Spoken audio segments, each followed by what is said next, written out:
வணக்கம். இன்னைக்கு மிட்டாய் செய்ய போகிறேன். வாங்க எப்படி செய்யறதுன்னு பாருங்க.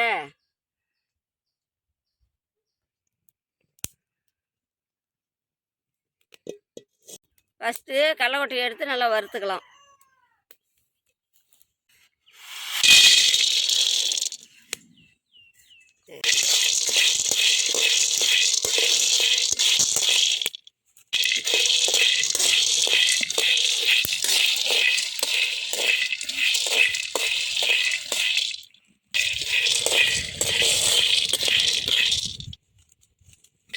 நல்லா கடலக்கொட்டை கலர் வர மாதிரி அப்படியே நல்லா வறுத்து எடுக்கணும். குங்குமம்னு நல்லா வாசம் வரும், அப்போ எடுத்துக்கலாம்.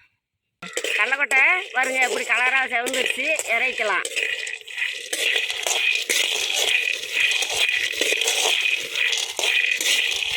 அரை கிலோ சர்க்கரைக்கு 1/4 லிட்டர் தண்ணி வச்சா சரியாக போயிடும் மிட்டாய் காசை.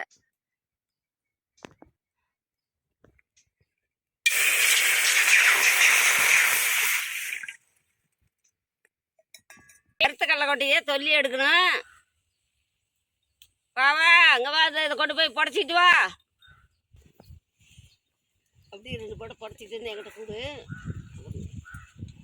அதுதான் அந்தாண்ட போட.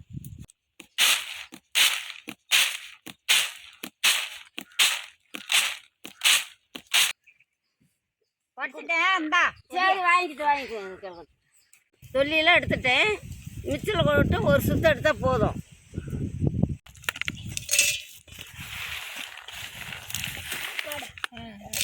தண்ணி காஞ்சிருச்சு, சர்க்கரை கொட்டுறோம் பாருங்க.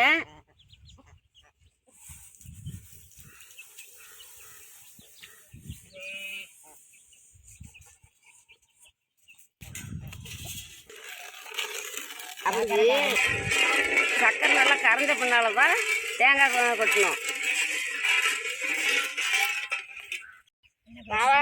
அப்பெல்லாம் இப்படி மிட்டாய் செஞ்சு வச்சுக்கிட்டு எந்த நேரம்னாலும் பிள்ளைங்களுக்கு ஒன்று எடுத்து கொடுத்துக்கிட்டு இருப்பேன். சாப்பிட்டோம். அதனால இப்போ இன்னைக்கு பிள்ளைங்க எல்லாம் குழந்தைங்களுக்கு செஞ்சு வச்சுட்டு கொடுக்கலான்ட்டு இன்னைக்கு பாவு செஞ்சிடுச்சா. பாவுன்னு கொஞ்ச நேரம் இருக்கட்டும். அந்த காலத்தில் இப்படிதான் எங்கள் அம்மா எனக்கு மிட்டாய் காய்ச்சி பழக்கி விட்டுச்சு. இந்த மாதிரி மிட்டாய் செஞ்சா பிள்ளைங்களுக்கு எடுத்து வச்சுக்கிட்டு வீட்டில் வரப்போக எடுத்து சாப்பிடுங்க. நாம்ளும் ஒரு பக்கம் போனால் வந்து நம்மளுக்கும் ஒன்று எடுத்து கொடுக்கலாம். சாப்பிட்றது தான் மிட்டாய் காய்ச்சி நாம தான் சாப்பிட்றோம். இங்கே இருக்கிறவங்க யார் சாப்பிட்றாங்க? யாருக்கு தெரியுது? நாம தான் செஞ்சோம். பூரா என்னமா பறிக்கூறாவா எல்லாம் வாங்கி சாப்பிட்றதுனால தான் எல்லாரும் காயில் வருது. இதெல்லாம் செஞ்சு சாப்பிட்டாக்கா காயில் வராது. என்னம்மா ஆயா மிட்டாய் செஞ்சுட்டு வந்தியான்னு கேட்பா. அப்படி நான் எப்போ போனாலும் அவன் மிட்டாய் கொண்டாடலாயான்னு கேட்பா. அப்படி அதுக்கு மிட்டாய் செஞ்சு எடுத்துகிட்டே போவேன் கண்டிப்பா. அதனால செஞ்சு 8 நாளைக்கு வச்சிருந்தாலும் நல்லா இருக்கும். பிள்ளைங்க வாசே போனால் எடுத்து சாப்பிடுவாங்க. ஆமாம், சாப்பிட்றதுக்கு நல்லா இருந்தா சாப்பிடதான் செய்யும். பாருங்க பாவு பதம் வந்துருச்சு. இதுக்கு மேலே தேங்காய் பூ கொட்டலாம். சரி பாருங்க, ரெட்டை விழுந்தா பாவு காஞ்சி போச்சுன்னு வச்சிங்களேன். தேங்காய் கொட்டிக்கலாம் நம்மளும்.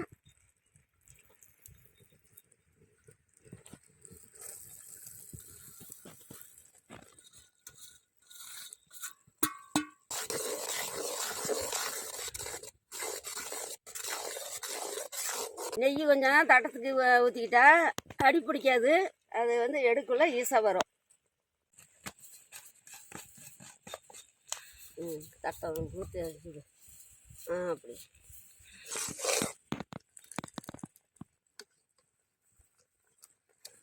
தேங்காய் கொட்டியாச்சு.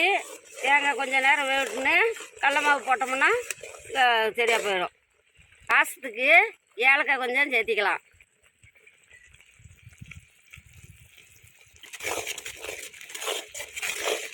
கடலக்கொட்டை கொஞ்சம் மரம் அரைச்சி போட்டால் பிள்ளைங்க மென்று திங்கிறதுக்கு சாப்பிட்றதுக்கு நல்லா இருக்கும்.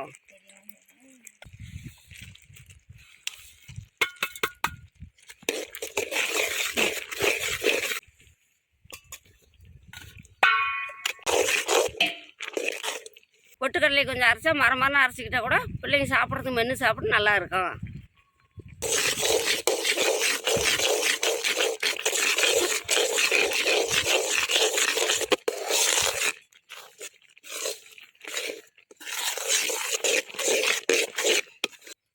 சோடாப்பு கொஞ்சம் போட்டால் நல்லா பொதன்னு வரும், பொறுன்னு இருக்கும். போட்டு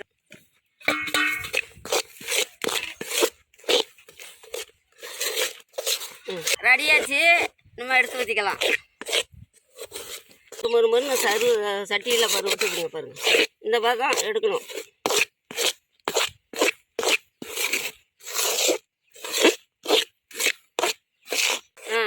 நம்ம அரைக்கலாம்.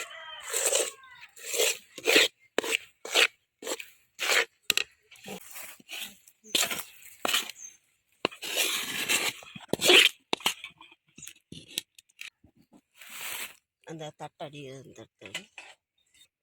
நெய் வந்து அப்படி சுற்றி ஊற்றணும்.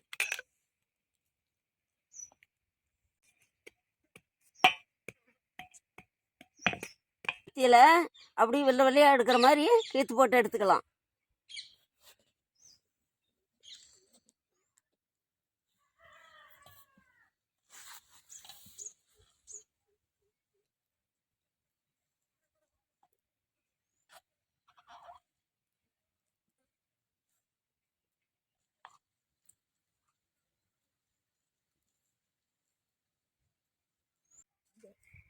பாருங்க எப்படி ஆயா மிட்டாய் செஞ்சு எடுக்கிறாங்கன்னு பாருங்க. சாப்பிட்டு பாரு. சாப்பிட்டு பாருக்கிறேன், கொடுங்க. சாப்பிட்டுதான் பாரதா. ஆடு அப்பா சூப்பரா இருக்குது. அப்படியா? அந்த காலத்துல மாமி இப்படித்தான் செஞ்சு கொடுத்தாங்களா? ஆடு பங்கு போட்டு கொடுப்பாங்க. சரி நம்ம சாப்பிட்டு பாரு. நல்லா சாப்பிடு. எப்படி சக்கரை எப்படி ருசியா இருக்குது பத்தியா? ருசிதான்.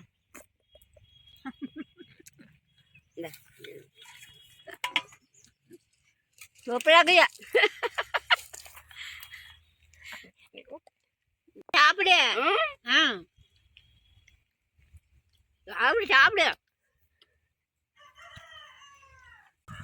நல்ல வாசனை இருக்குது. நல்ல வாசனை தான். சூப்பரா இருக்கு. சூப்பரா இருக்குது. அனைவருக்கும் இனிய மகளிர் தினம் நல்வாழ்த்துக்கள்.